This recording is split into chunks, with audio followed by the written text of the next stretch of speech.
Kalau kita bicara dunia intelijen itu kan suatu organisasi, suatu badan. Dan di dalam pemilihan kepala badan intelijen ini kan ya jangan terus transaksional karena badan intelijen ini kan non partisan, ya kan?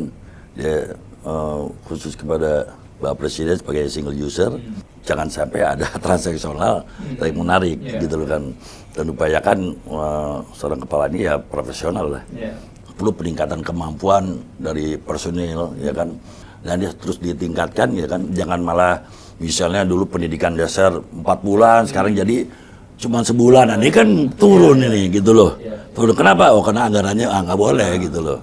Jangan mengkotak-kotakan antara mungkin kalau di TNI ada sipil, ada polisi, ada ASN. Kalau di Basia, ini ada darat, laut, lah ini kacau nih kalau ini udah kacau. Papua sekarang relatif aman ya dari tinjauan intelijen. Ya kalau secara umum sih aman. Ditanya pada sektor-sektor tertentu di daerah tertentu yang tidak aman kan begitu. Ya sampai hari ini. Ya aman, tapi kan kalau orang luar kan mungkin tidak lihat itu. Di Sandra aja sampai hari ini belum dilepas. Ya kan, mereka kan tidak tahu antara Jakarta Papua berjauhan kan nggak tahu, dipikir Indonesia nggak aman kan begitu. Nah tinggal bagaimana kita harus membebaskan ini kan itu. Ini udah setahun lebih nih. Betul. Dalam diam, kami senantiasa berbakti dan mengabdi tanpa berharap puji dan balas budi, semata demi kehormatan negeri. Dalam diam, kami selalu waspada dan terjaga, mengawal setiap jengkal persada ini demi tetap tegaknya kedaulatan negeri. Dalam diam, kami keluarkan semangat dan tekad, setia dan tepati janji pada Ibu Pertiwi, hingga ajal menjemput nanti.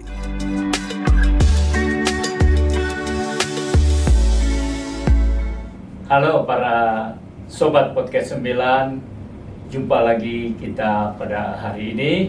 Dan tema kita kali ini sepintas cukup berat, tapi akan kita sampaikan dengan gaya yang lebih ringan, yaitu peranan intelijen untuk negara. Wah, luar biasa ya. Dan seperti biasa, nanti kita akan berbincang-bincang dengan narasumber yang kompeten untuk itu. Namun sebelumnya, kami selalu ingatkan kembali, tegakkan hukum dan berikan keadilan. Narasumber kita kali ini, mitra dialog kita kali ini adalah seorang yang lama berkecimpung di dunia intelijen, baik di Bakin, Bais, dan sebagainya. Jadi beliau sudah lama makan garam dunia intelijen, sehingga tidak perlu diragukan pengetahuan dan pengalamannya. Ya, beliau adalah seorang perwira, tentu sudah pensiun. Beliau adalah Majen Purnawirawan TNI Gautama Wiranegara. Selamat datang Pak di Podcast 9. Assalamualaikum. Waalaikumsalam Pak. Jabatan beliau terakhirnya yang formal adalah Sekretaris Utama di Badan Nasional Penanggulangan Teroris BNPT. Ya. Hari ini kita akan berbicara mengenai dunia intelijen. Pak Gautama, ini kan banyak orang yang tanya ya Pak ya, dunia intelijen tuh apa sih? Apakah serem gitu ya seperti yang banyak dibayangkan orang? Apa sebenarnya Pak? Pertama-tama saya ucapkan Assalamualaikum warahmatullahi wabarakatuh. Waalaikumsalam. Selamat sore dan selamat berbahagia buat kita semua. Terima Tadi kasih. apa yang Mas Wina tanyakan itu memang hampir sebagian orang melihat intelijen itu sesuatu yang menakutkan. Iya, serem gitu ya Pak. Padahal sesungguhnya kan tidak. Iya. Gitu loh. Memang kenapa tidak? Karena pelibatan masyarakat sangat luas sekali. Gitu. Jadi di suatu badan intelijen yang kecil dengan kekuatan organisasi yang kecil, tapi punya pengaruh yang besar. Nah ini kan ada kaitan dengan jaring-jaring mitra kita lah, mitra kita, mata telinga kita di lapangan, dan itu kan yang kita gunakan gitu loh. Dan tentunya juga intelijen ini akan sangat keliru kalau di dalam suatu operasi atau kegiatan intelijen kita tetap rambu-rambu hukum tidak kita abaikan. Itu pertama. Yang kedua juga tentang masalah demokrasi tetap kita perhatikan juga. Jadi kalau ada orang mengatakan bahwa intelijen itu melanggar hukum, itu nggak benar. Nah, Jadi seperti nggak itu. boleh tuh ya, kan ada diasumsikan karena intelijen untuk memperoleh data, apapun boleh dilakukan oleh intelijen gitu. Oh, seorang yang bergerak intelijen. Sebetulnya ya, itu kan orang yang di luar itu. Iya. Sebetulnya tidak, kita dapatkan itu dengan cara yang benar dan baik sesuai dengan prosedur. Iya. Ya kan? Karena rambu-rambu hukum itu jelas Iya. gitu loh. Nah, kalau tentara mungkin senjatanya pistol, Iya. senapan gitu kan. Intelijen itu, nah kalau wartawan senjatanya kan pena itu. Iya. Intelijen itu senjatanya cover. Hmm. Nah, kita menggunakan cover, Hmm. gitu loh, menggunakan cover yang kuat, yang mendalam, gitu kan, sehingga kita dalam melakukan suatu kegiatan atau operasi itu untuk mendapatkan suatu dokumen itu dengan cara-cara yang benar, gitu loh. Jadi nggak benar bahwa intelijen tuh boleh apa aja melanggar hukum, melanggar demokrasi ya. Itu cuma asumsi atau pengaruh Ya, film gitu. ya Pak. mungkin aja karena dia sudah terbantu dan lakukan itu, tapi kalau ketahuan hukumannya mati Iya, kan, iya. gitu loh. Ya. Ya memang kan di intelijen ada pemain bahwa ya kalau berhasil kan tidak dipuji, Iya. kan begitu. Terus hilang juga tidak dicari, Iya. ya kan. Nah kalau gagal ya mati, Iya. gitu loh. Iya. Nah artinya sepanjang kita menggunakan cover, jadi ada dari cover konsilman dan komentasi itu kita pegang secara teguh, ya apapun bisa kita lakukan, ya kan dengan tidak melanggar hukum. Gitu. Nah, tadi mungkin saya mau kembali dulu sebentar supaya masyarakat paham. Ya. Tadi kan udah dibahas tidak boleh melanggar hukum, HAM, demokrasi dan sebagainya. Tapi sebenarnya intelijen dalam negara itu apa sih sebenarnya? Fungsi peranan intelijen itu apa? Jadi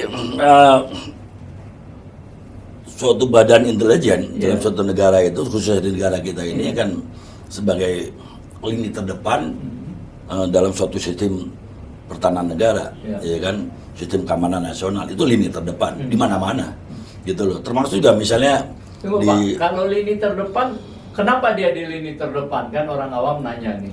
Ya lini terdepan itu artinya kan kita harus mendapatkan suatu informasi yang bernilai, ya kan, yang dikatakan intelijen itu. Nah, informasi yang kita dapatkan ini yang sudah melalui suatu proses pengolahan, ini yang dibutuhkan oleh user. Dalam ini ya single usernya Bapak Presiden, gitu loh. Ini yang dibutuhkan sehingga kebijakan-kebijakan single user ini dalam suatu kebijakan itu secara akurat, ya akurat, cepat dan tepat, gitu loh, tidak salah gitu. Nah, ini yang dikatakan lini terdepan gitu loh untuk sistem pertahanan. Termasuk juga di dalam suatu operasi misalnya militer, kan yang terdepan pasti kan intelijen. Tanpa informasi intelijen tidak mungkin lah. Nah, sebagai salah satu contoh, kalau di luar nih kita ambil contoh lah di luar untuk perang Israel Arab, perang tahun 67, perang 6 hari, kan babak belur Arab oleh Israel. Padahal Israel baru merdeka kan gitu. Nah ternyata intelijen ini kuat, dia masuk dulu ke Suriah segala macam, dia tahu tentang apa yang akan dilakukan oleh negara-negara Arab. Nah disitulah konsentrasi Israel sehingga menang. Itu kan cukup melegenda ya, Eli Cohen itu agen Mossad Israel. Demikian. Jadi intelijen itu mencari, mengolah informasi, melaporkan, dan selebihnya terserah usernya gitu ya. Betul. Jadi memang fungsi sekarang intelijen dulu kan. Intelijen itu apa sih? Intelijen itu kan kalau bahasa mudanya itu informasi sudah melalui proses pengolahan. Nah, itu intelijen. Nah, intelijen sebagai organisasi itu badannya. Ya kan badannya. Kalau di kita ada BIS, ada BAIS, ada Baintelkam, itu badannya. Nah, intelijen sebagai fungsi dan itu fungsi dan kegiatan itu yang dikatakan Litpamgal, gitu loh. Nah, kita bermain di tataran ini, Litpamgal. Nah, ada juga kalau intelijen melakukan suatu kegiatan itu kegiatan yang rutin, ada suatu operasi. Nah, operasi sesuai dengan kebutuhan yang kita akan sajikan kepada user, dalam hal ini Bapak Presiden lah, kalau intelijen negara. Tapi kalau dalam skup-skup yang lebih kecil lagi ya usernya atasannya, begitu. Ya. Nah, itu kan dalam mencari informasi terkadang tidak mudah ya. Informasi bisa berbelit-belit, bisa tertutup. Bagaimana dunia intelijen memperoleh informasi semacam ini? Itu kan pertama kita kan mau ada terbuka dan tertutup. Kalau yang terbuka, kalau di intelijen kita itu ada namanya Kominpus, Community Intelijen Pusat. Itu kita bangun suatu komunikasi yang bagus dan sesuai dengan Perpres itu BIN selaku koordinator intelijen, ya kan. Itu diantara juga ada nanti dari Intel Kepolisian, Intel TNI, Kejaksaan dan kementerian-kementerian lain lah. Ini kita duduk. Nah, dari sumber-sumber inilah dan apa yang kita perlukan kita mintakan itu wajib memberi karena sesuai dengan ada di Perpres, ada di Undang-Undang Nomor 17 tahun 2011 itu tentang intelijen itu sudah mengalamatkan itu. Itu pertama. Nah, di daerah, kedua di daerah itu ada Kominda. Community Intelijen Daerah itu pimpinannya Kabinda. Nah, itu demikian juga. Nah, di samping melaksanakan fungsi Lead Pamdal juga, kita kan ada di luar, ada Perbindu, kita bangun kerjasama dengan badan-badan intelijen yang lain. Nah, ini informasi yang kita dapatkan gitu loh. Nah, informasi inilah yang selanjutnya kita proses, mengolah, kita analisis, identifikasi dan sebagainya, kita laporkan kepada user. Gitu. Nah, dalam memperoleh informasi bisa aja ya dunia intelijen mempunyai informan gitu. Informan di mana? Saya ingat kalau nggak salah dulu zaman Orde Baru tuh di setiap jalan di dekat rumah ada tukang rokok, ternyata dia bukan hanya menjual rokok tapi juga informan buat dunia intelijen. Iya, nah itu dengan kita kan satu orang yang membentuk jaring bisa banyak, gitu kan? Dan itu ada proses. Jadi pembentukan jaring itu tidak asal-asal kita wah si Ani udah kamu jadi informan saya lah, atau jadi agen saya, nggak semudah itu. Itu ada proses yang cukup panjang lah, sehingga seseorang bisa dikatakan itu agen kita. Nah ini banyak gitu loh, ini masyarakat umum gitu loh kan, dan inilah yang mereka yang peduli terhadap bangsanya, demi keselamatan bangsanya, kelangsungan hidup bangsanya, ya untuk menjaga eksistensi juga kedaulatan bangsanya, sehingga mereka mau membantu kita. Dan itu tersebar di mana-mana gitu loh. Tapi syarat-syarat jadi informan itu ada. Itu nggak gampang lah, kecuali yang kalau dia menjadi agen. Kalau mungkin informan itu sih bisa aja lah. Ya jangan pertemanan, perkawanan, persaudaraan bisa aja. Itu kita pakai itu. Tapi tentunya juga dia tidak mendapat suatu Teo yang berat, mungkin yang muda-muda aja. Kamu duduk situ kalau mobil ini lewat nomor segitu, tolong laporkan paling gitu-gitu aja lah, yang sederhana. Tadi kan disebut ada sistem terbuka dan tertutup. Mungkin bisa dijelaskan terbuka gimana? Tertutup? Ya kalau tertutup ini kan full tertutup, dia harus pakai cover gitu loh. Nah biasanya kita melaksanakan suatu kegiatan atau operasi itu ada TO segala macam. Ini kita lihat, kita pelajari. Kalau sepanjang kita bisa dapatkan target itu dengan cara terbuka, ya kita lakukan terbuka. Nah, biasanya kita lakukan cara tertutup itu karena tingkat kesulitannya tinggi. Kita harus tertutup, kita pakai cover, ya kan? Apa yang kita bawa harus kita sembunyikan. Kita harus ada kompartemen antara satu dengan yang lainnya. Kita tingkat kesulitannya itu tertutup full, gitu loh. Kadang-kadang juga. Kalau yang tertutup itu untuk yang apa? Kenapa tertutup? Ya. Targetnya tingkat kesulitannya tinggi, bernilai. Gitu loh. Tertutup. Iya. Kita boleh wah, ini berat nih, gitu loh. Tapi kalau yang dengan cara mudah kita dapatkan dia terbuka aja. Ya seperti kita koordinasi dengan badan-badan intelijen lain, kita dapatnya gampang, ya terbuka aja, gitu loh. Tapi kalau yang sulit, tertutup, gitu loh. Itu pasti itu. Apakah juga menyangkut tingkat keamanan gitu? Kira-kira lebih sensitif. Oh iya, gitu. Kalau tingkat sudah tinggi kita lakukan bahwa taruhlah misalnya kita melaksanakan kegiatan, kan nggak boleh kita melaksanakan kegiatan intelijen di luar, nggak boleh. Orang luar juga tidak boleh, operasi intelijen nggak boleh. Kalaupun itu kalau kita lakukan, terpaksa kita lakukan karena ada sesuatu yang akan kita dapatkan, ya kita siapin cover semuanya. Kalau nggak mati lah kita, gitu loh. Gitu. Seperti Elekohan kan dihukum gantung akhirnya, ketahuan hukum gantung, gitu loh. Ya. Nah, ini di masyarakat kan sering banyak nih. Lu bener kan informasinya? A1, gitu kan? A1. Sebenarnya apakah A1 ini dari dunia intelijen dan kemudian kenapa gitu sampai A1 Ya, ada sumbernya, ada cerita. Gimana mungkin supaya masyarakat Ya, tahu? memang intelijen ini kan sebetulnya kan sudah dilakukan oleh semua orang, ya kan. Cuman ada yang sadar atau tidak sadar, dan intelijen ini memang bagus untuk di semua bidang juga bagus, di bisnis pun bagus ya. Nah kadang-kadang kita katakan A1 itu kan di yang bisnis, wah ini A1 kan nih. Oh, A1. Nah informasi A1 ini memang itu dari intelijen, karena A-nya itu tidak hanya A, B, C, D, E, F sampai 6. Satunya juga 1, 2, 3, 4, 5, 6. Itu sumber dan informasi yang diberikan. Itu dinilai. Gitu Jadi loh. yang huruf itu adalah sumber informasinya. Sumber gitu. Ini informasinya si sumber. Nah, jadi kadang begini, misalnya gitu, A1 itu orang yang memberikan informasi sumber itu melihat langsung kejadian itu. Gitu, atau dia dapatkan langsung suatu dokumen, ini A1. Gitu loh.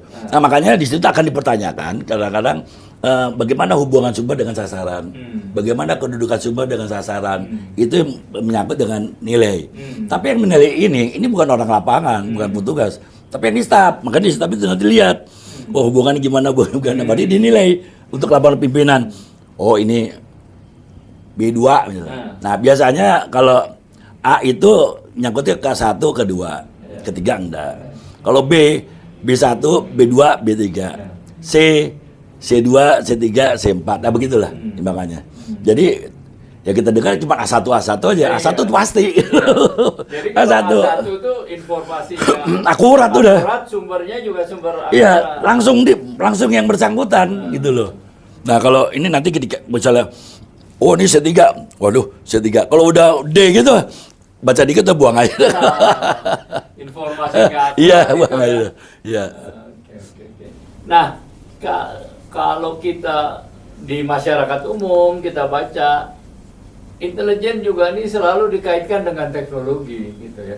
Dalam rangka memperoleh informasi, pasti dianggap intelijen ini pakai informasi, apa pakai drone, apa pakai alat sadap dan sebagainya. Gimana sih sebenarnya dalam kenyataan? Ya memang kan dalam perkembangan negara-negara maju ini termasuk juga Indonesia, ini kan harus ada kesiapan yang mumpuni, ya kan, dari petugas itu sendiri yang mengawaki, termasuk juga alat-alatnya yang semakin modern. Karena kenapa dihadapan dengan spektrum ancaman yang semakin meluas, semakin cepat berubah, baik ya di dunia luar maupun di dalam negeri itu sendiri, gitu.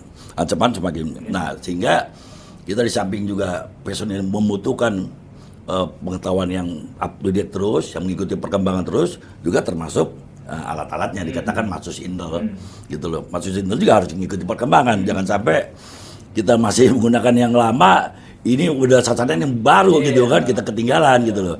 Jadi ya memang cuman biasa dalam satu operasi itu antara yang agen dengan alat ini kan tidak menyatu gitu loh. Ya beda gitu. Nah ini ngasih informasi, ini ambil alatnya, jangan sasaran-sasarannya jangan sampai ini terdetek kan begitu. Ini kan bahaya juga gitu loh.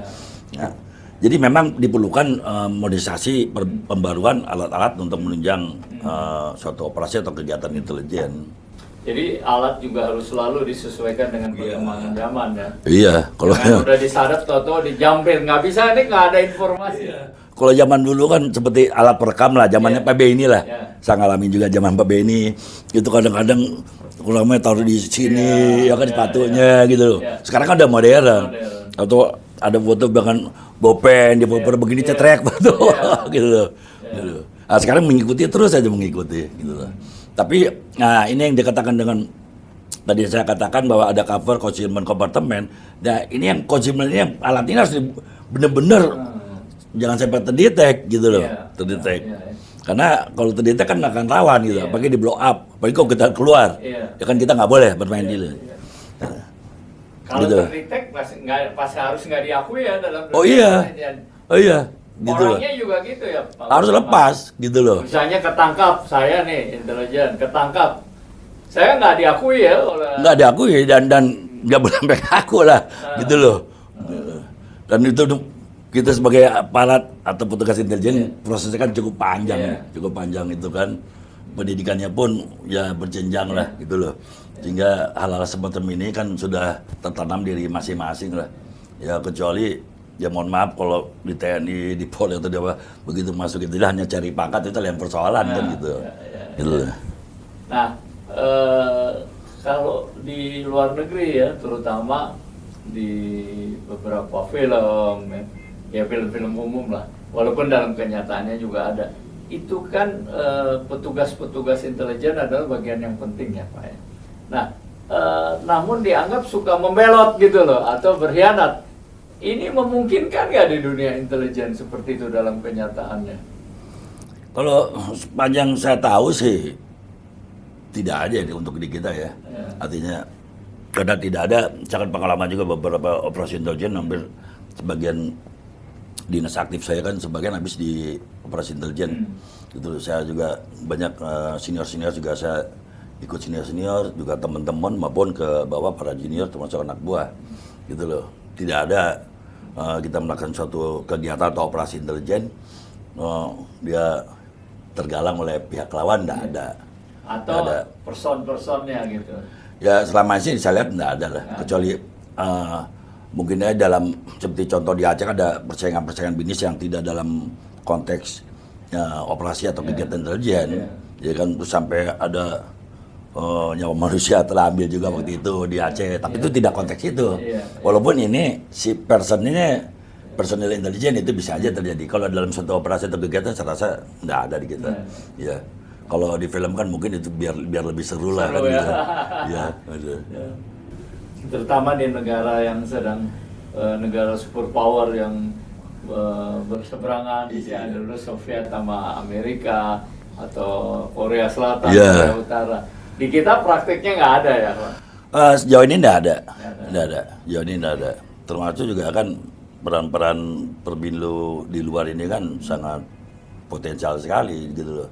Dan tidak sedikit dari pemerintahan tersebut juga berusaha untuk menggalang si Perbilu ini. Saya yakin dan percaya bahwa nggak ada itu yang tergalang lah.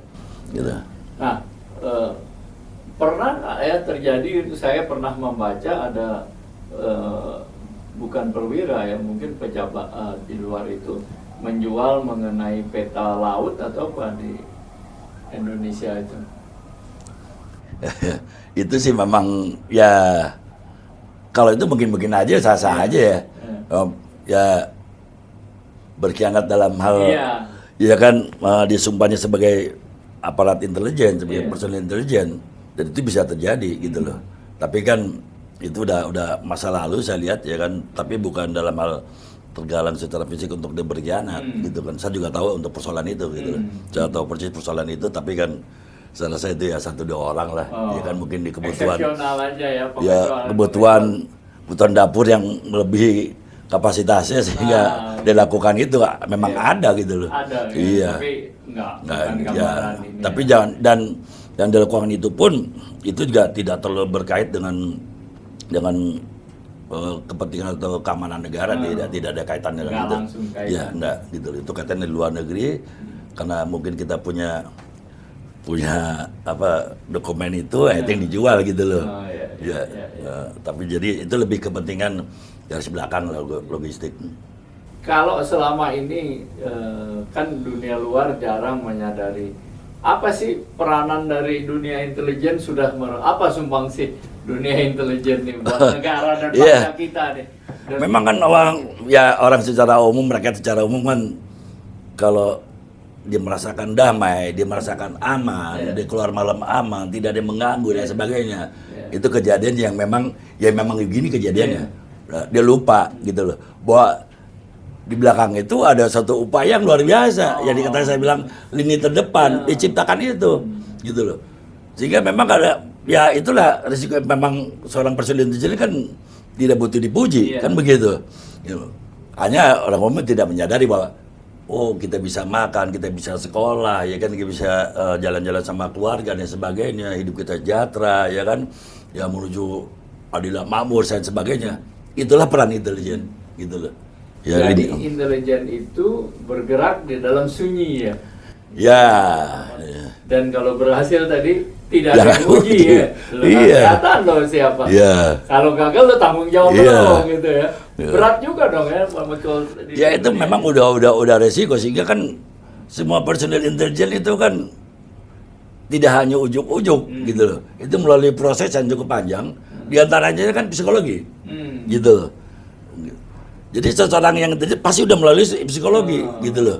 Itu zaman kita dulu, tapi sekarang saya juga nggak tahu lah apakah tes psikologinya masih diperlukan gitu loh. Kayaknya tetap ya ada ya. Mestinya terus gitu loh. Kok nggak bubar nih ya, negara bubar nih. Iya, Gitu.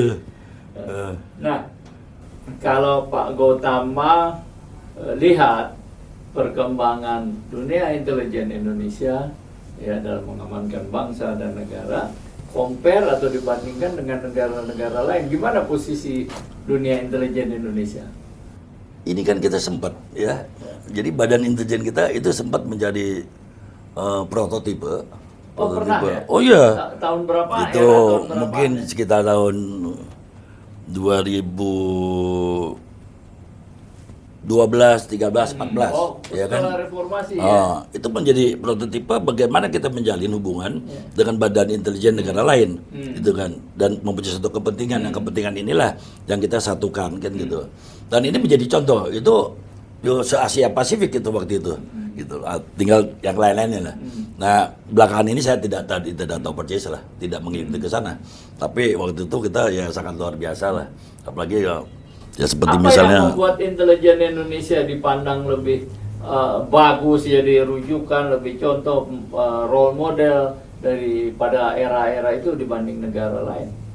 Ya, pertama kan sensitivitas untuk personil intelijen kan kita tidak salah-salah dan mereka tahu lah, gitu loh kan, gitu. Yang kedua juga pengalaman kita di dalam mengatasi keadaan-keadaan di dalam negeri ya, gitu, yang kita cukup dinilai oleh mereka juga berhasil. Dan yang ketiga juga kita mau membuka diri untuk bahwa kita juga punya kepentingan dengan mereka juga pasti punya kepentingan kita. Gimana? Jadi kan kita menyatukan ini gitu loh. Nah tentunya juga diawali dengan sebelum G2G ya, badan-badan intelijen dulu untuk suatu ya pertemuan lah untuk menuju ke masing-masing mempunyai kepentingan yang bisa didapat dari masing-masing negara gitu. Jadi 3 hal itu yang menjadi mungkin patokan mereka lah gitu loh. Padahal negara lain kan sistemnya canggih juga ya waktu itu ya, bahkan peralatannya, sistemnya, orang yang gimana? Kalau mungkin yang terhebat sih mungkin ya Israel, Amerika lah ya, mungkin Inggris segala macam. Kalau yang lainnya kan jelas ya di bawah kita lah. Iya. Karena kita kan nggak punya pengalaman, kita kan banyak pengalaman, gitu kan. Kita pengalaman di hampir semua bidang, di Polres Putankam kita punya pengalaman di situ mengatasinya. Kalau mereka kan tidak. Nah di dalam 9 komponen strategis itu kan kita juga itu diantara ada angkatan bersenjata, ada sejarah gitu, ada tokoh perorangan di antara 9 itu. Nah ini kan database kita kan luar biasa, termasuk database mereka ada di kita gitu loh. Ya kan kita ada atas pertahanan yang di bawah Bais TNI, dia kan kumpulin informasi di sana, keterangan sana 9 komponen, ya kan. Nah kita ramu sehingga pada saat pertemuan Badan Intelijen Negara ini, mereka juga terkaget-kaget. Kalau kita kok punya udah data ini kan begitu. Ya. Luar biasa ya. Iya. Nah, kalau di dunia intelijen kita ini pernah nggak terjadi chaos atau semacam masalah di internal dunia intelijen Indonesia? Sepanjang saya sih tidak ada ya. Tidak ada. Tapi kalaupun ada juga itu tidak terangkat ke permukaan, ya kan. Mungkin di bawah permukaan lah. Ya kan. Itu riak-riak aja atau sesuatu yang fundamental perbedaannya? Saya rasa sih sama aja seperti badan-badan lain. Kalau ada semacam perbedaan persepsi cara panjang untuk menentukan suatu kebijakan kan gitu. Tapi sepengetahuan saya, ya saya udah pengalaman ada di mana-mana ini tidak pernah ada lah yang sampai terus mencuat ke permukaan. Ada. Nah, kenapa sih di dunia intelijen itu orang juga di Indonesia saya lihat personalnya nggak boleh dikenalkan, tidak, kalau bisa undercover semua rata-rata gitu loh. ya itu kan tadi kan yang saya katakan bahwa memang ada yang terbuka ada yang tertutup, gitu loh.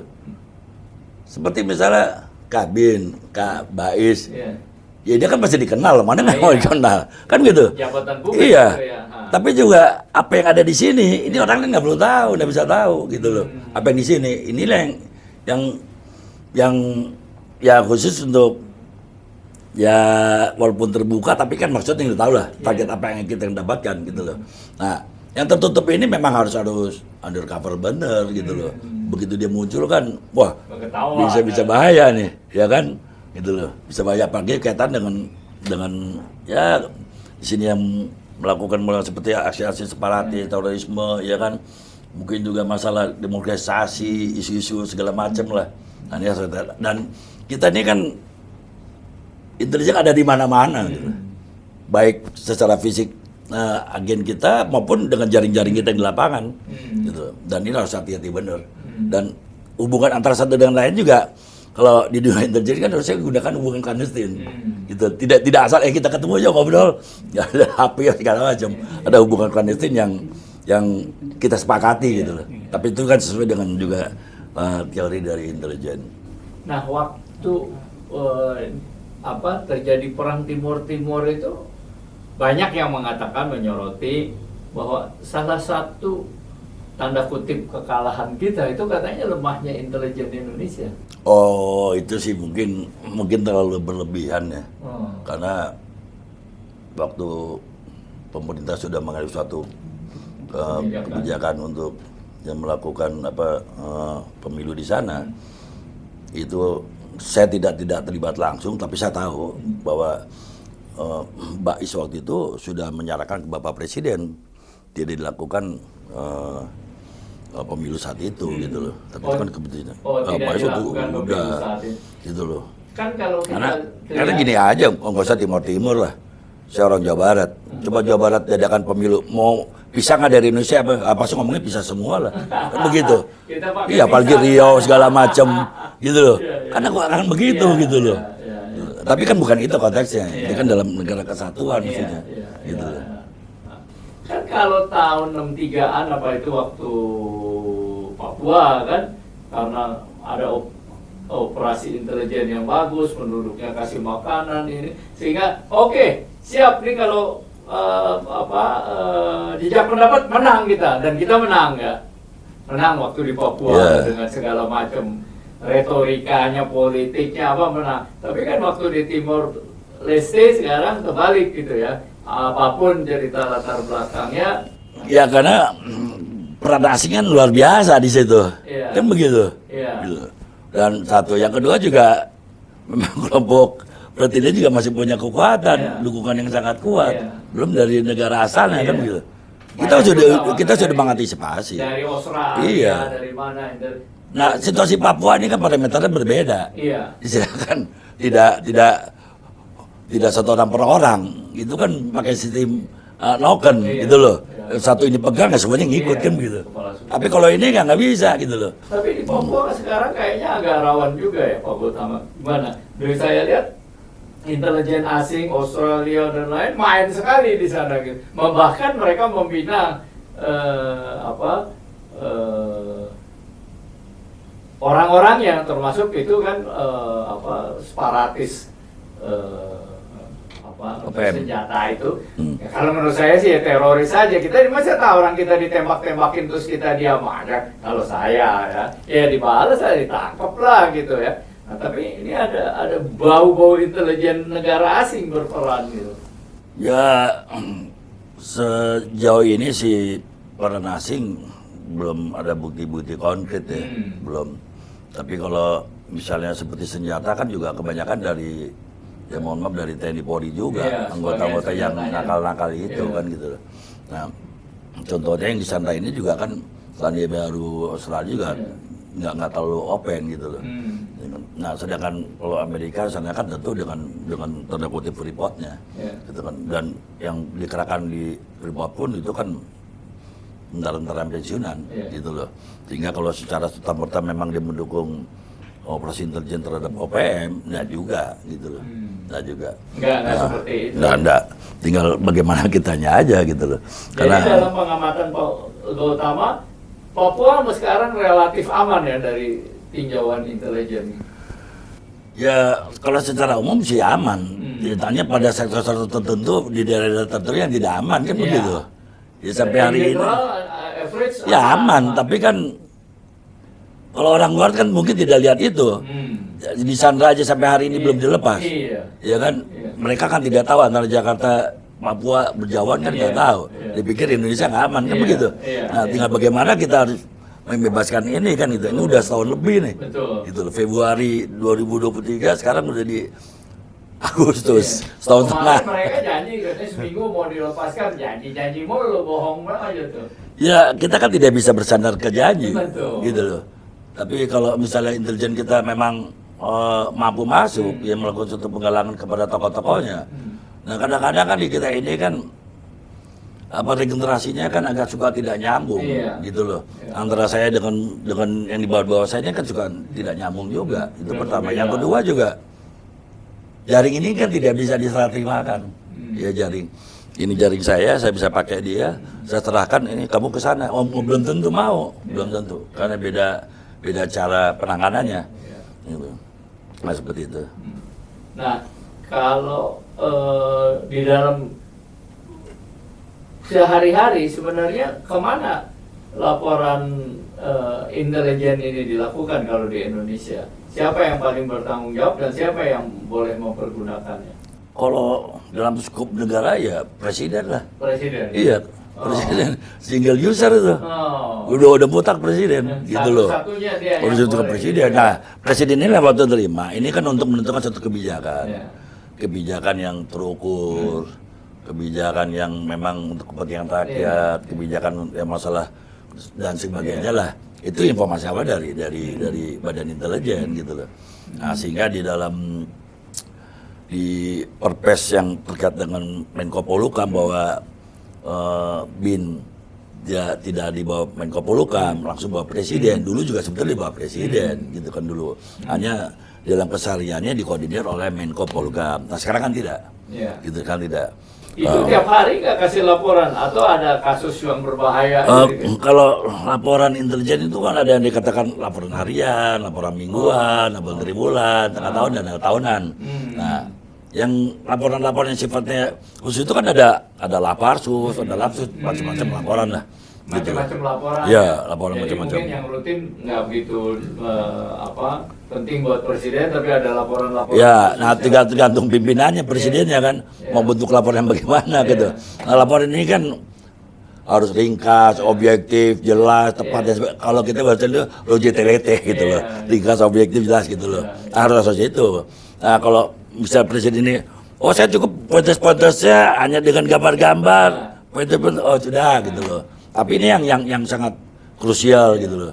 Kalau yang harian ya udah nggak usah lah kan gitu. Oke, kembali Pak Gotama, saya ingin sedikit lebih mengenai peralatan di dunia intelijen Indonesia. Apakah memadai kalau dilihat dengan perkembangan ilmu pengetahuan, peralatan teknologi sekarang? Mestinya dok kita ini sudah memadai ya, Hmm. memadai karena saya juga dengar di BIN juga udah ada big data segala macam ya kan, ya, dan drone segala macam juga udah modern. Iya.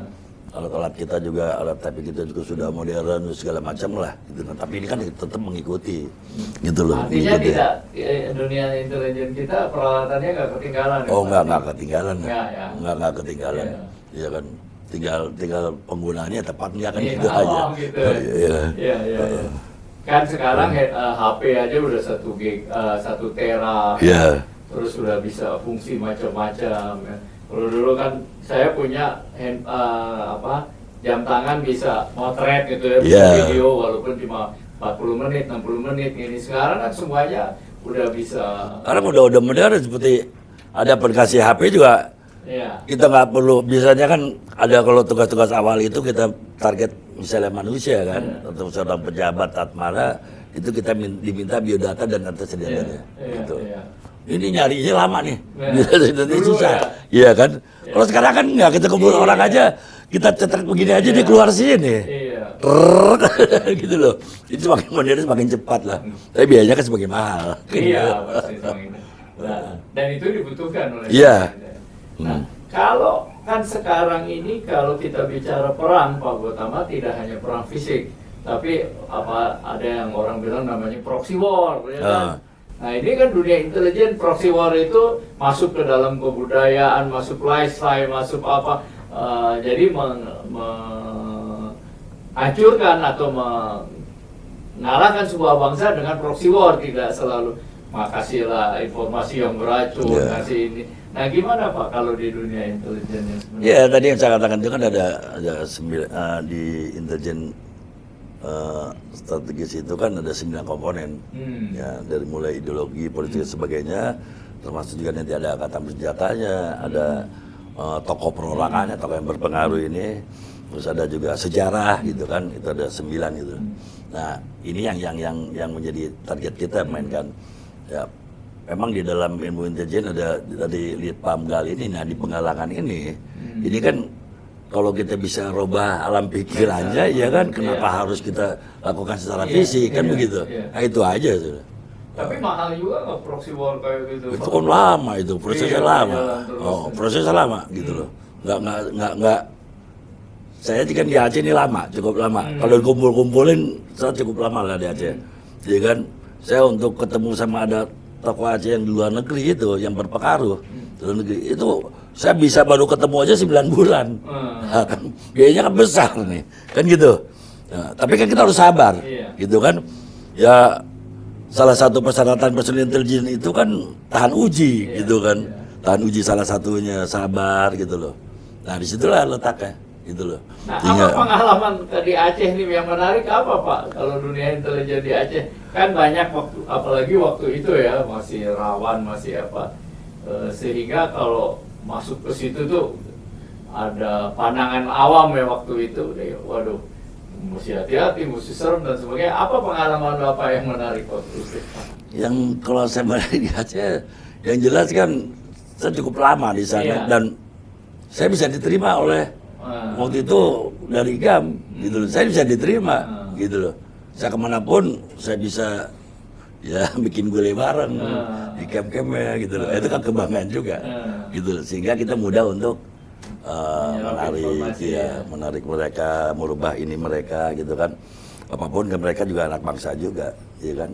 Mereka nggak curiga sama Gotama waktu itu. Sebetulnya dia dulu juga, kan?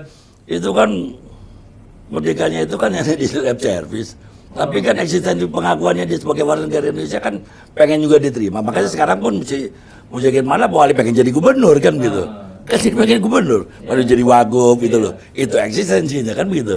Gitu. Hanya tinggal pemerintah melihat bahwa ya tolong Aceh ini kan ada perjanjian MOU Helsinki itu, ya klausul-klausul ini ya harus dilaksanakan gitu loh untuk kepentingan Aceh juga gitu.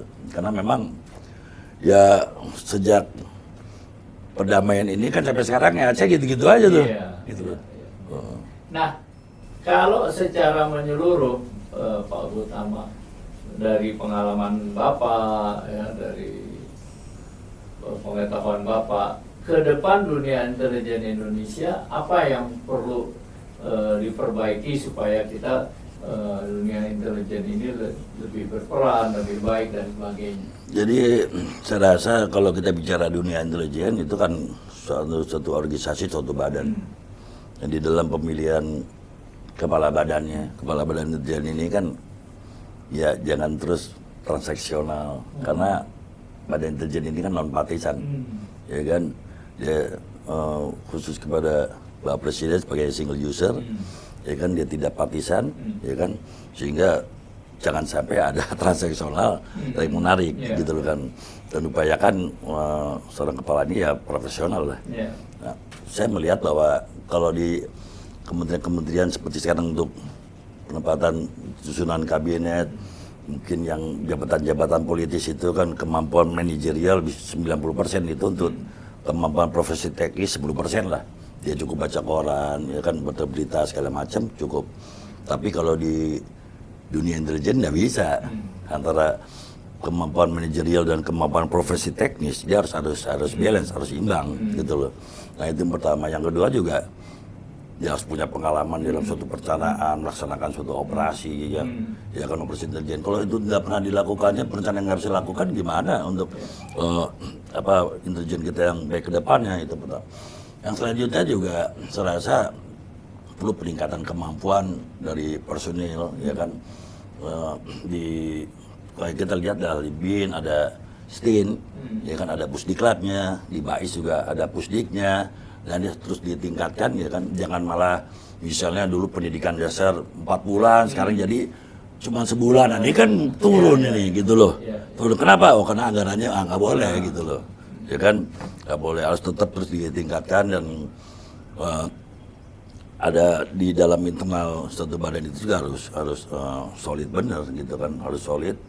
Jangan mengkotak-kotakan antara, mungkin kalau di TNI ada sipil, ada polisi, ada ASN, kalau di ASN ini ada darat, laut, nah ini kacau nih kalau ini udah kacau. Sehingga dibutuhkan satu pemimpin badan intelijen ini yang kuat, yang bisa ke bawah, ya kan, dan punya kemampuan, punya pengalaman juga di dalam suatu perencanaan atau operasi intelijen seperti itu. Baik Pak Gautama, terima kasih. Tadi katanya Bapak sebelum mengakhiri mau baca puisi ya? Bukan, kan biasanya kan ada closing statement. Ya, silakan. Ya kan, Ya. saya lihat closing statement ini kan biasanya apa yang harus kita sampaikan nanya. Tapi kalau saya baca puisi, Silakan, Pak. puisi saya ini udah orang memaknainya bahwa oh itulah intelijen, gitu loh. Silakan, Pak, silakan. Cuman Baca, saya boleh, tidak boleh, sebutkan sumbernya. Orang kalau baca puisi kan si sumbernya udah omong nih. Saya enggak, karena di Pak, silakan. di intelijen ini sumber mesti dirahasiakan ya, gitu. Ya. Ini hanya setengah menit nih. Iya, Ya. Pak. Judulnya Diam. Oh, dia. Dalam diam, kami senantiasa berbakti dan mengabdi, tanpa berharap puji dan balas budi, semata demi kehormatan negeri. Dalam diam, kami selalu waspada dan terjaga, mengawal setiap jengkal persada ini, demi tetap tegaknya kedaulatan negeri.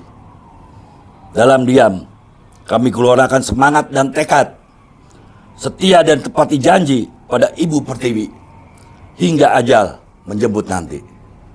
Wah, thank you, Pak. Itu kan maknanya dalam loh. Oh, Silakan, itulah intelijen. Iya. Itulah dunia intelijen, Pak, ya. Sekali lagi Pak Gautama nuhun. Oke, saya juga makasih Mas Ani, Mas semuanya.